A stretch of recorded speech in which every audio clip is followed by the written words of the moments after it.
Hi guys, welcome back to another video from me and my pets TV.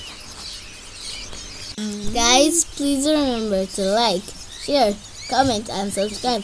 Turn on your notification bell to be notified each time a video is dropped. We thank you for your love and support. We really appreciate it. Goodbye!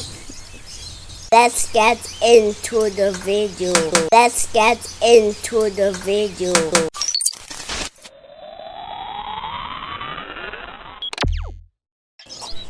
Hi guys, welcome back to another video. So guys, on today's video we're gonna be looking at the Cockatiel baby them as usual.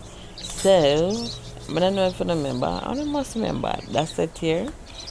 With the two babies. So initially they had one, then they had three, and then one passed off, and so they're left with two.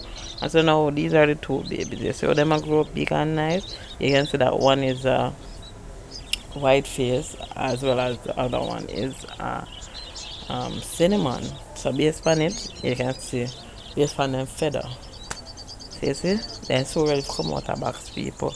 Then so start eat on them own, which is the next step.